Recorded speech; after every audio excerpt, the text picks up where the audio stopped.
प्यारे बच्चों, आपका दिन मंगलमय हो। अगर आप नए हैं तो इस चैनल को सब्सक्राइब कर लें। चैनल का नाम है VVBBC चैनल। आज हम करेंगे रघुवीर सहाय की कविता कैमरे में बंद अपाहिज का सार। तो देखें सार यहाँ से। अत्यंत साधारण और अनायासी प्रतीत होने वाली शैली में समाज की दारुण विडंबनाओं को पकड़ने की जो कला रघुवीर सहाय की कविताओं में मिलती है, उसका प्रतिनिधि उदाहरण है यहाँ प्रस्तुत कविता कैमरे में बंद अपाहिज, जो लोग भूल गए हैं संग्रह से ली गई है। शारीरिक चुनौती को झेलते व्यक्ति यानी कि अपंग व्यक्ति से टेलीविजन कैमरे के सामने किस तरह के सवाल पूछे जाएंगे और कार्यक्रम को सफल बनाने के लिए उससे कैसी भंगिमा की अपेक्षा की जाएगी, इसका लगभग सपाट तरीके से बयान करते हुए कवि ने एक तरह से पीड़ा के साथ दृश्य संचार माध्यम के संबंध को रेखांकित किया है। दृश्य संचार होता है टेलीविजन। किसी की पीड़ा को बहुत बड़े दर्शक वर्ग के सामने पहुंचाने वाले व्यक्ति को उस पीड़ा के प्रति स्वयं संवेदनशील होने और दूसरों को संवेदनशील बनाने का दावेदार होना चाहिए। लेकिन विडंबना यह है कि आप जब पीड़ा को पर्दे पर उभारने का प्रयास करते हैं, तब कारोबारी दबाव के कारण या दबाव के तहत आपका रवैया संवेदनहीन हो जाता है। सहाय जी की यह कविता टेलीविजन स्टूडियो के भीतर की दुनिया को उभारती जरूर है, लेकिन यह आवश्यक नहीं है कि इसे सिर्फ टेलीविजन माध्यम से जोड़कर देखा जाए। अपनी व्यंजना में यह कविता हर ऐसे व्यक्ति की ओर इशारा करती है जो दुख दर्द यात्रा वेदना को बेचना चाहता है। इस कविता को शारीरिक चुनौती झेलते लोगों के प्रति संवेदनशील नजरिया अपनाने के लिए प्रेरित पाठ के रूप में भी देखा जा सकता है। इसके लिए कवि ने दुर्संवेदनहीनता को रेखांकित करने का तरीका अपनाया है। वह दिखलाता है कि किस तरह करुणा जगाने के मकसद से शुरू हुआ कार्यक्रम क्रूर बन जाता है। क्रूर होता है निष्ठुर और करुणा होता है दया। किसी भी अपाहिज व्यक्ति के प्रति दूसरों के मन में करुणा पैदा करना, दया, सहानुभूति पैदा करना जो है इसका उद्देश्य है। रघुवीर सहाय एक ऐसे कवि हुए हैं जिनका मुख्य जो काम है पत्रकारिता रहा है। ये पेशे से एक पत्रकार थे। इन्होंने पत्रकारिता करने के साथ साथ साहित्य में भी जो है लेखन किया है। इनका जन्म 1929 को लखनऊ उत्तर प्रदेश में हुआ। 1929 लखनऊ उत्तर प्रदेश में हुआ। मुख्य रचनाएं हैं अगेय द्वारा संपादित दूसरा सप्तक 1951 में, आरंभिक कविताएं, महत्वपूर्ण काव्य संकलन सीढ़ियों पर धूप में, आत्महत्या के विरुद्ध, हंसो हंसो जल्दी हंसो, पत्रकारिता, ऑल इंडिया रेडियो के हिंदी समाचार विभाग से संबद्ध रहे, फिर हैदराबाद से निकलने वाली पत्रिका कल्पना और उसके बाद दैनिक नवभारत टाइम्स तथा दिनमान से संबद्ध रहे। सम्मान मिले, साहित्य अकादमी पुरस्कार 1984 मिला। सन 1990 में इनका दिल्ली में निधन हो गया। इन्होंने जो है 1955 से 70 के आसपास जो समकालीन हिंदी साहित्य की जो काव्यधारा रही है, समकालीन हिंदी साहित्य में जो कविताएं लिखी गई हैं हिंदी कविता, उसका संवेदनशील नागर चेहरा जो ये कहलाते हैं। संवेदनशील नागर चेहरा इनको कहा जाता है। ये पेशे से पत्रकार थे। इन्होंने पत्रकार रहते हुए आसान भाषा, आसान शब्दावली का प्रयोग जो अपनी कविताओं में किया है। अपनी कविताओं के माध्यम से लोगों को जो है अच्छा संदेश देने का काम किया है। इनकी जो कविता है रामदास, वो काफी प्रसिद्ध रही है। महत्वपूर्ण कविता जो है इनकी रही है, रामदास के नाम से जो है। इन्होंने चंदानुशासन के लिहाज से अनुपम कार्य किया है। वे बातचीत की शैली में जो है लिखते हैं और जनता को समझ में आ जाए ऐसा वो लिखते हैं। संसद से सड़क तक, संसद से सड़क तक जो है इन्होंने अपनी बात को कहने का काम किया है। कैमरे में बंद अपाहिज कविता का जो है अब हम सार करेंगे। हम दूरदर्शन पर बोलेंगे, हम समर्थ शक्तिवान, हम एक दुर्बल को लाएंगे एक बंद कमरे में। एक बंद कमरा होता है स्टूडियो। क्या होता है? स्टूडियो। उससे पूछेंगे तो आप क्या अपाहिज हैं? तो आप क्यों अपाहिज हैं? आपका अपाहिजपन तो दुख देता होगा, देता है। कैमरा दिखाओ इसे बड़ा बड़ा। हाँ तो बताइए आपका दुख क्या है? जल्दी बताइए वह दुख, बताइए बता नहीं पाएगा। तो इसमें शब्दार्थ देखें। समर्थ, समर्थ होता है योग्य। क्या होता है? योग्य। शक्तिवान होता है ताकतवर, शक्तिशाली। दुर्बल होता है कमजोर। दुर्बल क्या होता है? कमजोर। अपाहिज होता है विकलांग व्यक्ति। क्या होता है अपाहिज? विकलांग व्यक्ति। विकलांग को बोलते हैं अपाहिज। अपाहिजपन होता है विकलांगता। अपाहिजपन क्या होता है? विकलांगता। अब इसकी व्याख्या देखें।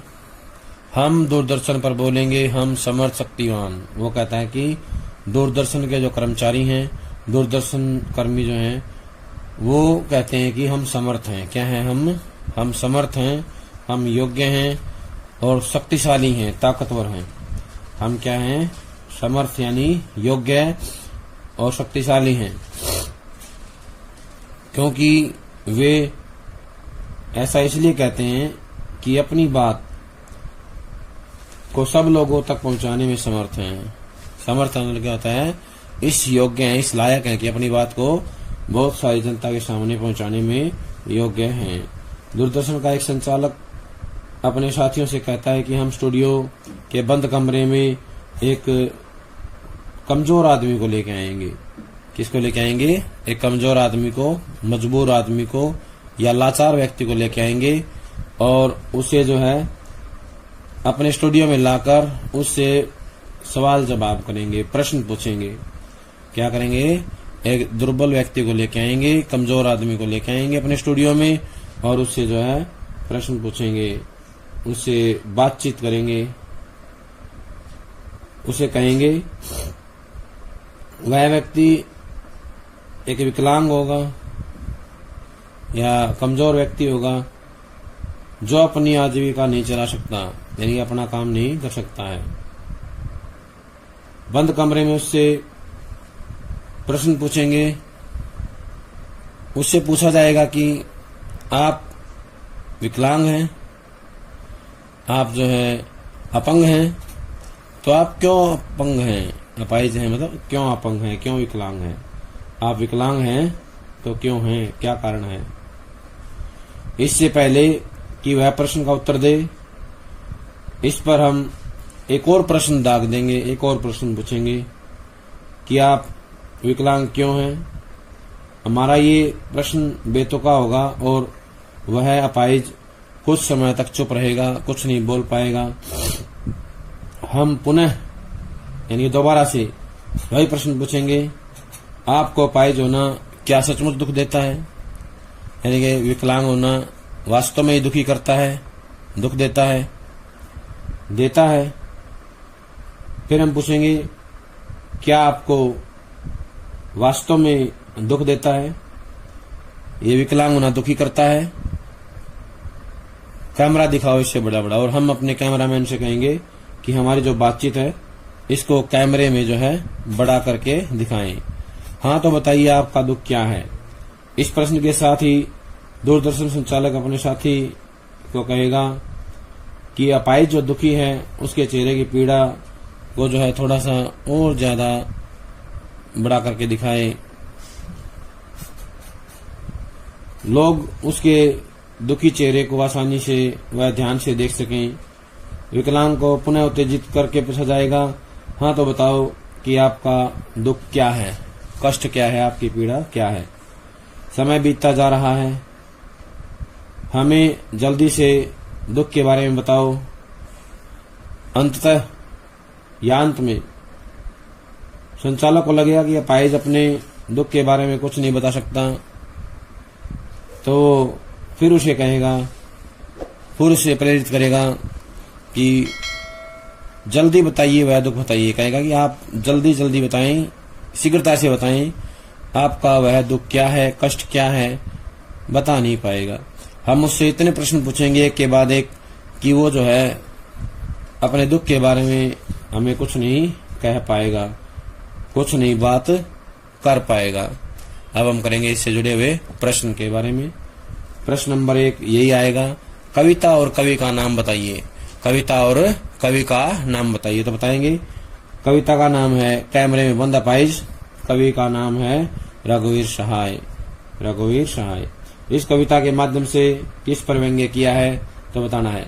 इस कविता के माध्यम से दूरदर्शन कर्मियों की संवेदनहीनता पर व्यंग्य किया है और उनकी क्रूरता को दर्शाने का प्रयास किया है। ये लोग अपने कार्यक्रम को आकर्षक और प्रभावशाली बनाने के लिए विकलांगों की पीड़ा से खिलवाड़ करते हैं तथा उनसे बेतुके सवाल करके, यानी कि निरर्थक, बेतुके होता है निरर्थक सवाल करके उनकी भावनाओं से खेलते हैं या खेलने का जो है व्यापार करते हैं। अगला प्रश्न है, अपाहिज से पूछे गए प्रश्न क्या सिद्ध करते हैं तो बताना है। अपाहिज से पूछे गए प्रश्न ये सिद्ध करते हैं कि उनसे पूछे गए प्रश्न बेकार और व्यर्थ हैं। कैसे हैं? बेकार और व्यर्थ हैं, अर्थहीन हैं तथा जो अपाहिजों की संवेदना प्राप्त करने के स्थान पर उनकी पीड़ा का व्यापार करते हैं, उनका जो है पीड़ा को बेचने का काम करते हैं। समर्थ शक्तिवान लोग कौन हैं और वे दूरदर्शन पर निर्बल को क्यों लाते हैं तो बताना है। समर्थ शक्तिवान जो है दूरदर्शन कर्मी है। कौन है? दूरदर्शन कर्मी या दूरदर्शन के संचालक हैं। कौन है? दूरदर्शन के संचालक क्या हैं? समर्थ और शक्तिवान हैं।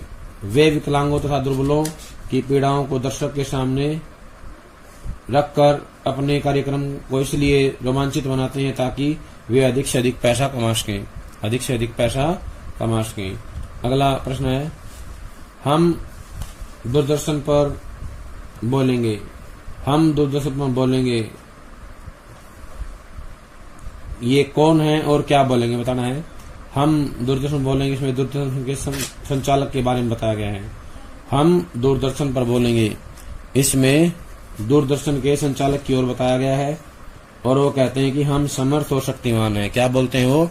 हम समर्थ और शक्तिवान हैं। इस काव्यांश में निहित व्यंग्य को स्पष्ट कीजिए तो बताना है।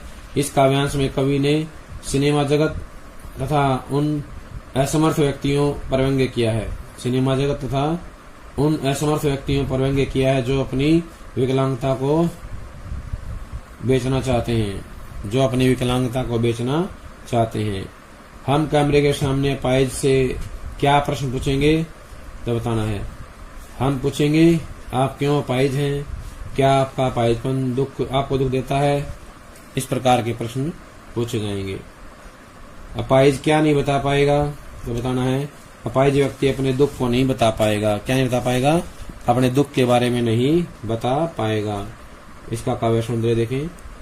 पहला आएगा, खड़ी बोली का प्रयोग किया गया है। इसमें किसका है? खड़ी बोली का प्रयोग किया गया है। संस्कृत के तत्सम शब्दों का भी प्रयोग इस पद्यांश में किया गया, काव्यांश में किया गया है। अनुप्रास, पदमैत्री, स्वरमैत्री तथा प्रश्न अलंकारों का प्रयोग किया गया है। अनुप्रास, पदमैत्री, स्वरमैत्री और प्रश्न अलंकारों का प्रयोग किया गया है। मुक्तक छंद का प्रयोग है।